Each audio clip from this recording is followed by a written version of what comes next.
오늘 우리가 함께 볼 시편의 말씀은 모두 150편의 시가 5권으로 구분되어서 묶여져 있습니다. 그리고 73편은 그 5권의 시편 중에 세 번째 권에 해당하는데 그 세 번째 권을 시작하는 시편입니다. 제 3권의 서론적인 내용을 담고 있다라고 할 수 있겠습니다. 73편부터 89편까지에 해당하는 제3권에는 특별히 악인들의 공격에 대해서 탄식하고 있는 이스라엘 공동체의 기도가 많이 등장합니다.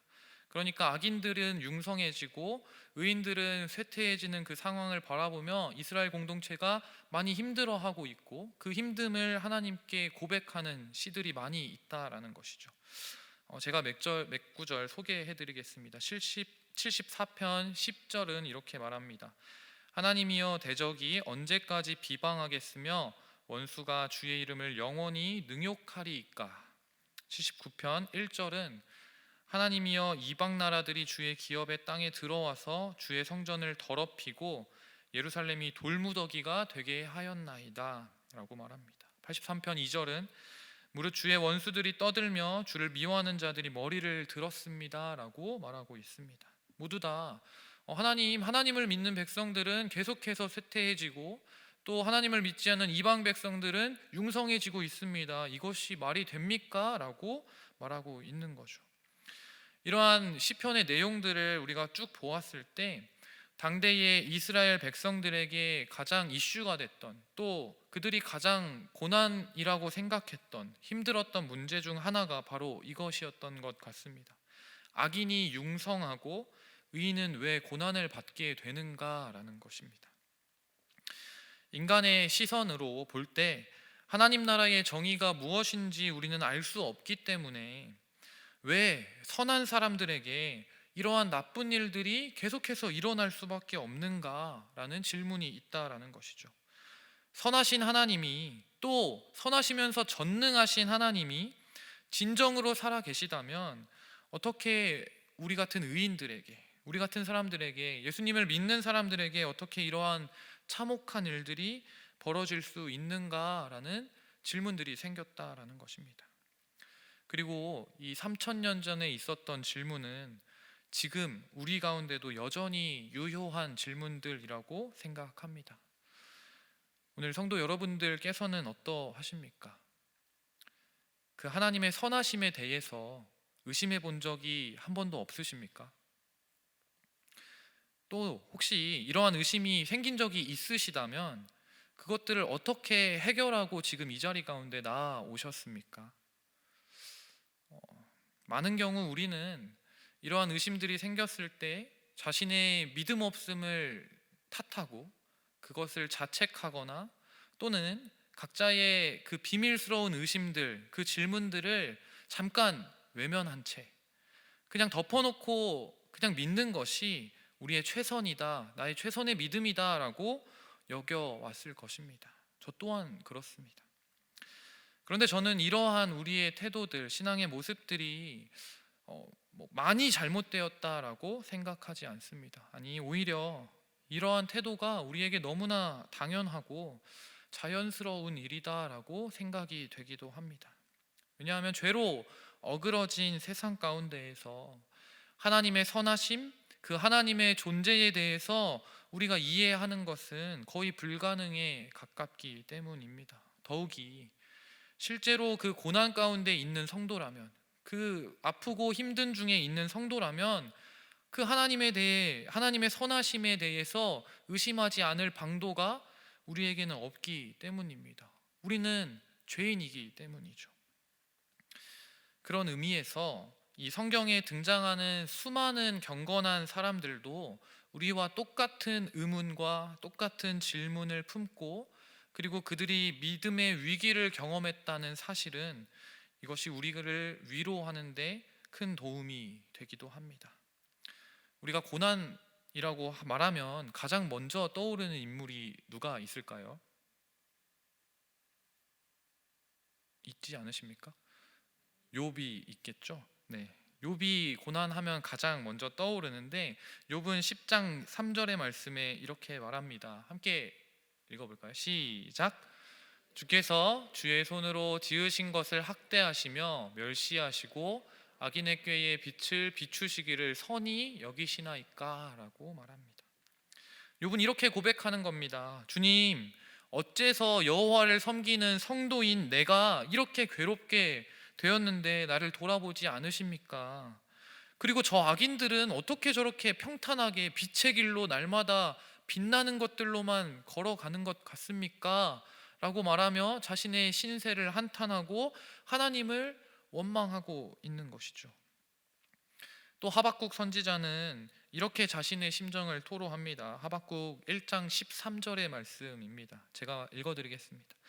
주께서는 눈이 정결하심으로 악을 참아 보지 못하시며 패역을 참아 보지 못하시거늘 어찌하여 거짓된 자들을 방관하시며 악인이 자기보다 의로운 사람을 삼키는데도 잠잠하시나이까?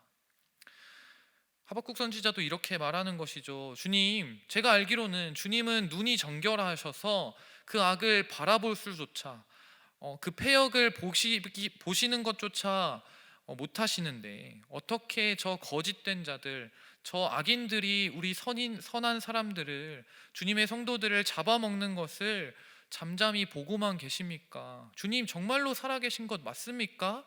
라고 질문을 하는 것입니다. 지금 우리와 똑같은 의심과 똑같은 질문을 쏟아내고 있는 거죠. 하나님, 저 이렇게 고통스러운데, 저 너무 외롭고 힘들고 억울한데 주님, 저를 돌아보고 계시긴 하십니까? 라고 질문하는 것입니다. 오늘 73편의 시인도 마찬가지입니다.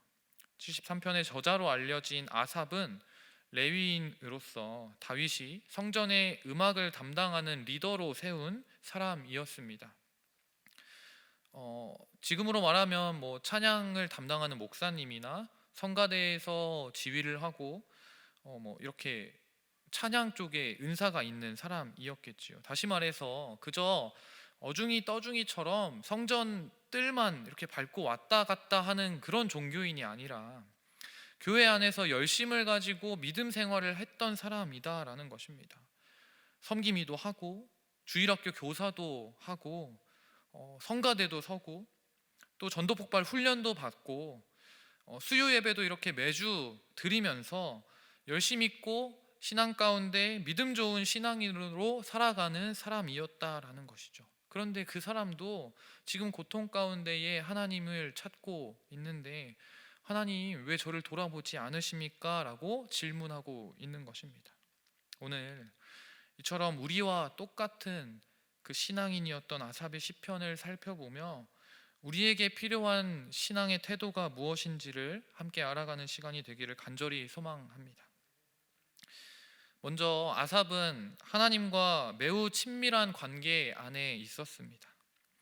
제가 성경을 읽으면서 많은 인물들을 보게 되지만 이 아삽처럼 솔직한 사람을 본 적이 거의 없는 것 같습니다.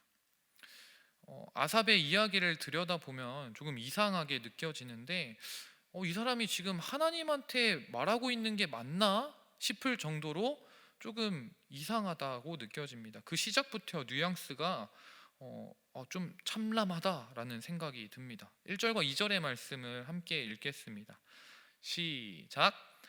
하나님이 참으로 이스라엘 중 마음이 정결한 자에게 선을 행하시나 나는 거의 넘어질 뻔하였고 나의 걸음이 미끄러질 뻔하였으니.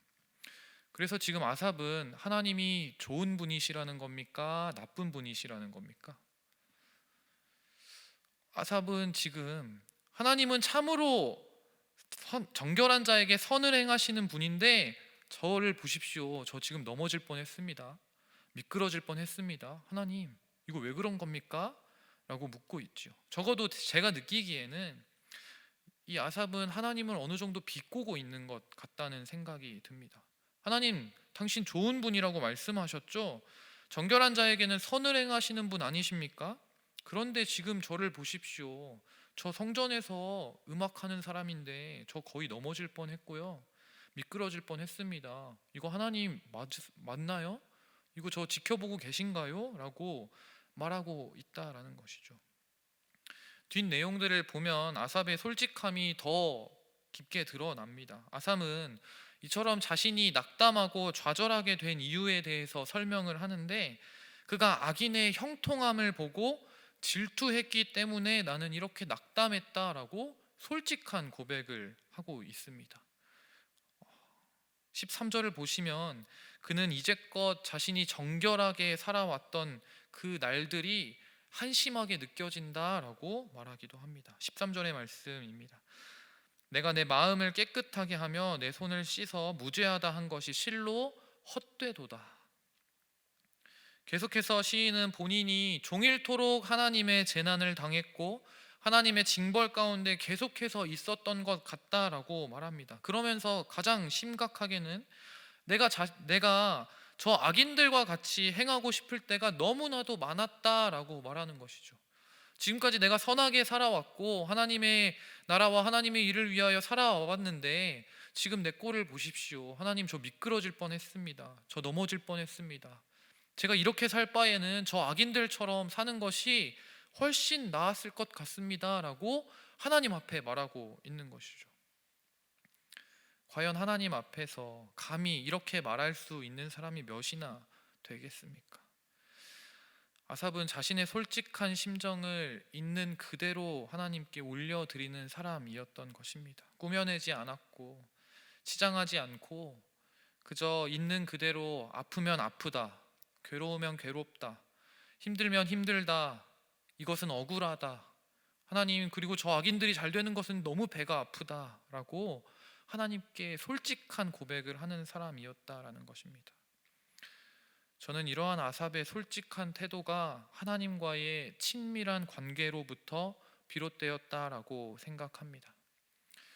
친밀이란 사전적 의미로 서로 매우 친하여 체면을 돌볼 필요가 없는 허물없는 관계를 의미합니다. 사실 우리 안에서도 지금 아삽과 같은 생각을 하고 있는 사람은 무수히 많을 수 있습니다. 저도 그렇고 함께 예배하고 계신 성도님들도 그러하실 것입니다. 이런 생각 다들 하지 않으십니까? 하나님, 왜 저 악인들은 저렇게 잘 되는 거죠? 하나님, 우리는 의인이고 하나님 앞에서 날마다 예배하며 살아가는 성도인데 저는 왜 이렇게 조금 힘들게 살아갈 수밖에 없죠? 왜 고난 가운데 있죠? 이 고난은 어디서부터 오는 거죠? 라고 생각은 할 수 있다라는 거죠. 하나님이 정말 살아계시다면 저런 악인들이 득세하고 우리 예수 믿는 사람들은 계속 고난받으며 사는 것이 마땅한가요? 라는 생각들이 우리 안에 가득하다라는 말입니다. 그런데 과연 그 생각들을 하나님 앞에서 체면을 돌보지 않고 솔직하게 우리가 내려놓을 수 있는가, 그것을 하나님께 고백할 수 있는가의 문제는 조금 다른 것 같습니다. 이것은 서로의 신뢰의 문제이고 또 서로를 얼마나 깊이 알고 있는가의 문제이기도 합니다. 저는 아삽의 고백이 하나님을 향한 무한한 신뢰와 전능하신 하나님을 인정하는 것으로부터 시작되었다라고 생각합니다. 아삽은 자신의 솔직한 마음과 또 부끄러운 모습들, 내가 하나님을 원망하고 저 악인들을 부러워하는 그 부끄러운 모습들을 하나님께서는 이미 알고 계시다라는 사실을 인정합니다. 그리고 자신의 마음을 그대로 토로하는 것이죠.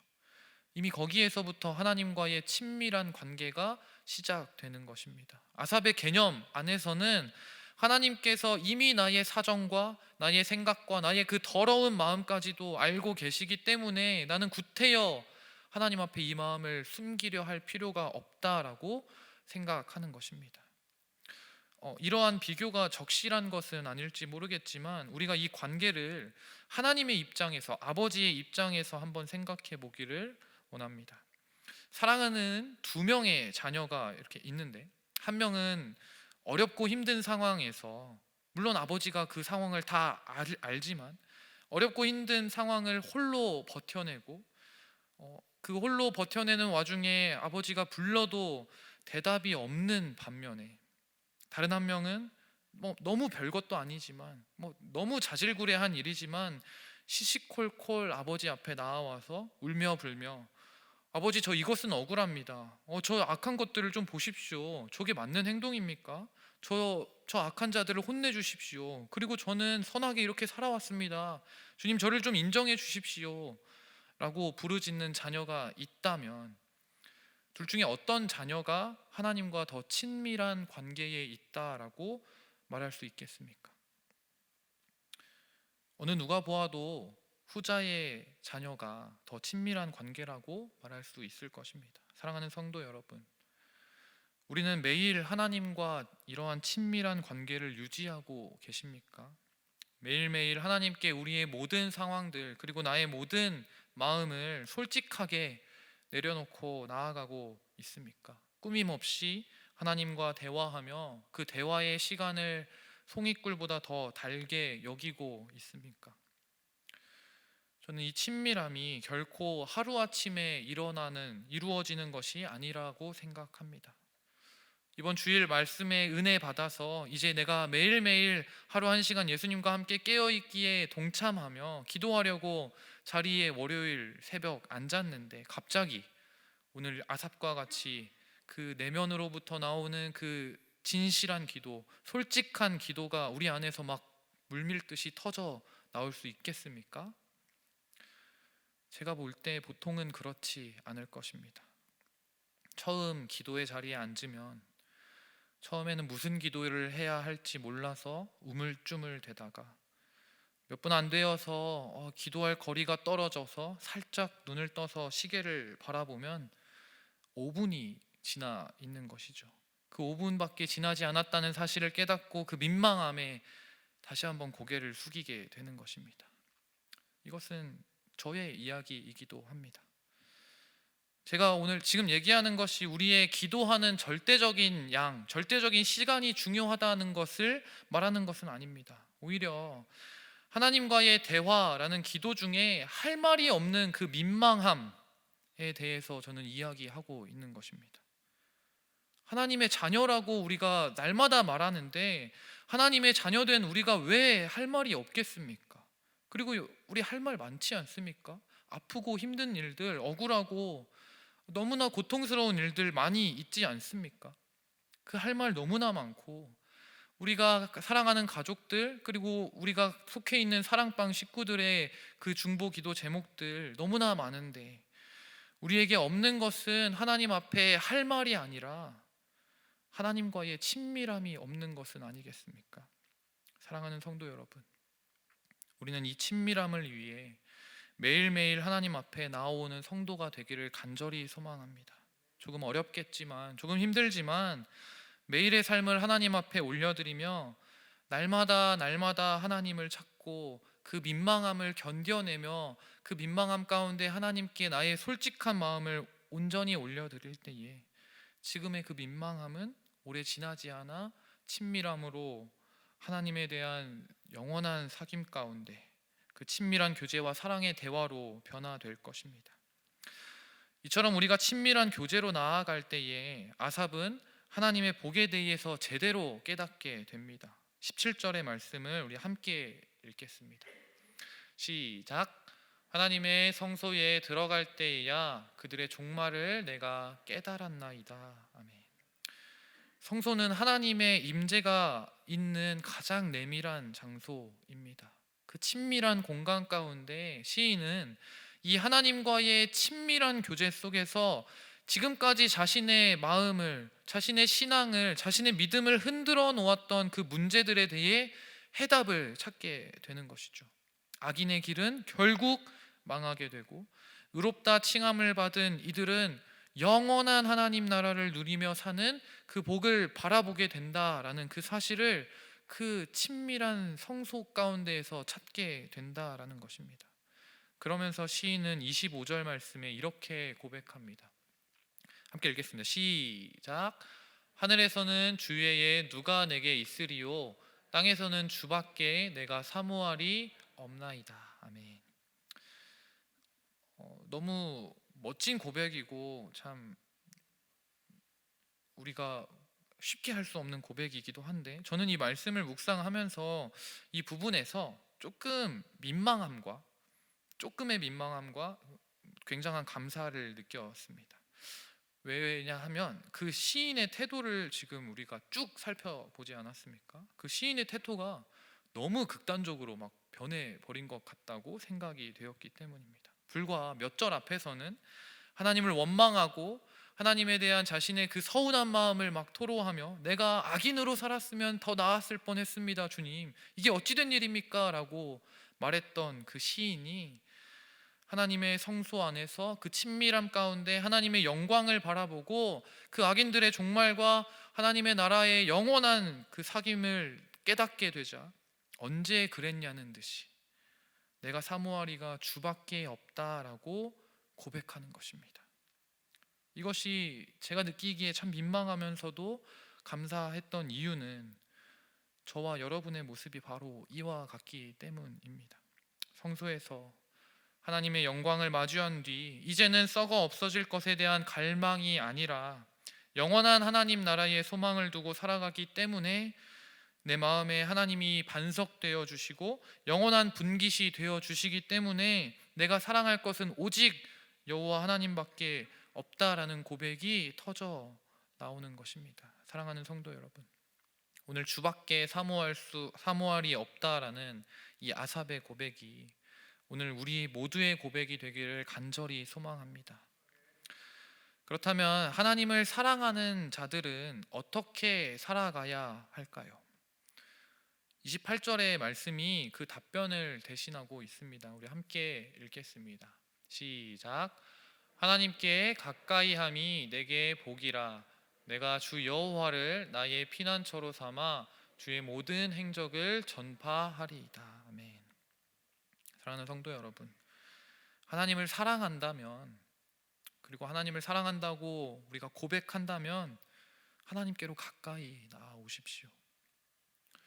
제가 경험한 이야기를 조금 하고 싶은데 부끄럽긴 하지만 제가 경험한 바 사랑은 거리와 굉장히 밀접한 관련이 있다는 사실을 저는 최근에 깨달았습니다.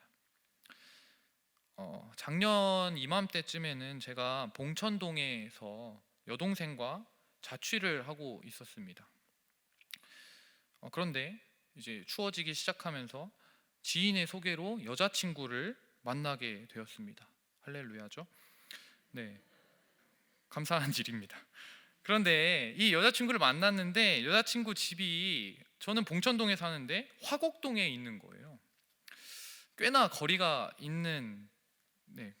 있어서 차로 가면 40분 정도 걸리고, 그리고 이제 출퇴근 시간에 이제 걸리면 1시간이 조금 넘게 걸리는 거리였던 것 같습니다. 그래도 이왕 연애를 시작했으니 열심히 해야 되지 않겠습니까? 그래서 매일같이 하루 40분 거리를 왔다 갔다 막 했습니다. 당시에는 여자친구가 이제 백수여가지고 아침에 출근도 안 하고 하니까 저도 이제 파트 사역자니까 주중에는 쉬지 않겠습니까? 이제 매일같이 새벽 예배 시간부터 일어나서 치장을 하고 차로 40분 거리를 막 달려가는 거죠.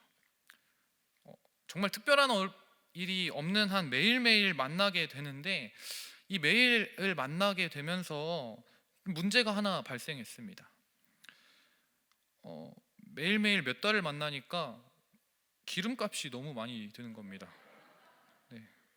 기름값이 너무 많이 들어가지고 유가가 너무 올라서 기름값이 너무 많이 드니까 제가 그렇다고 여자친구한테 우리가 만나는데 매일매일 만나는 건 좀 그렇다, 기름값이 너무 많이 든다, 일주일에 2번만 만나는 건 어떨까? 라고 제안할 수 없지 않겠습니까? 너무 좋아하고 사랑하는 마음이 있는데. 그래서 저는 한 가지 결단을 내렸습니다. 그래, 내가 차라리 이사를 하자라는 결단을 내린 거죠. 그때부터 저는 여동생이랑 같이 살고 있었는데 그때부터 이제 여동생을 꼬드기기 시작합니다. 동생아, 우리가 마곡동으로 이사 가는 건 어떻겠니? 이렇게 하면서 거기에 오피스텔이 엄청 깔끔하고 서울식물원이 근처에 있어서 산책하기가 너무 좋다더라, 한강도 가까이 있다, 막 이런 말도 안 되는 이야기를 하면서 꼭 이제 이사를 하자고 종용했습니다. 제 동생은 학교에 아직 다니고 있기 때문에 봉천동이 학교에서 가기가 너무 편해서 자기는 못 가겠다고 하길래 그럼 내가 월요일마다 학교를 데려다 주겠다라고 하면서 동생이랑 이제 합의를 보았죠. 동생한테 했던 말은 사실은 뭐 다 진실이긴 했지만 별 의미 없는 이야기였습니다. 진짜 제 뜻은 여자친구 집과 조금이라도 가까워지고 싶어서 이사를 했던 것입니다. 그런데 그렇게 이사를 하고 나니 얼마나 좋았겠습니까? 너무 편하고 집도 좋은 건 좋은 건데 언제든지 함께 볼 수 있고 집이 가까우니까 더 일찍 만나서 더 늦게까지 볼 수 있는 거죠. 얼마나 좋겠습니까? 너무너무 좋은 그 나날들을 보내다가 이제는 아예 화곡동에 제가 신혼집을 얻어서 결혼을 하려고 합니다. 그때는 더 가까워지겠죠? 다음 주에는. 그래서 제가 더 좋아졌는지는 다음 설교 때 제가 말씀을 드리겠습니다. 네, 사랑하는 성도 여러분, 하나님을 사랑하는 것도 이와 마찬가지 아니겠습니까? 정말로 하나님을 사랑하신다면 하나님께 가까이 나아오십시오. 하나님 아버지께 우리의 모든 삶을 의탁하며 성령 하나님을 우리 안에 모시고 살아가는 것입니다. 그리고 예수 그리스도를 전파하는 삶을 살아가는 것입니다. 언제든지 하나님을 만날 수 있도록, 언제든지 하나님을 찾고 조금이라도 더 많이 하나님을 바라보기 위해 애쓰며 날마다 하나님과의 그 친밀한 관계 가운데 살아가는 것입니다. 그 친밀한 관계를 유지하기 위해 날마다 더 가까이 하나님께 한 걸음 한 걸음 나아가기 위해 애쓰는 삶이 정말 하나님을 사랑하는 삶 아니겠습니까? 우리가 날마다 하나님께 더 가까이 나아갈 때에 그 영원한 생명의 주인이신 하나님께서 나의 분깃이 되어 주시며 나의 피할 반석이 되어 주시고 나의 방패가 되어 주신다고 오늘 말씀하십니다. 사랑하는 성도 여러분, 우리가 날마다 하나님을 사랑한다고 입술에 고백을 하지만 하나님께 가까이 나아오고 있는지 다시 한번 돌아보길 소망합니다. 그리고 정말로 하나님을 사랑하신다면 하나님께 가까이 나아오는 매일매일의 삶을 주님께 올려드리며 그 친밀한 관계 가운데 나아오는 우리 모든 서울홍성의 식구들이 되기를 간절히 소망합니다.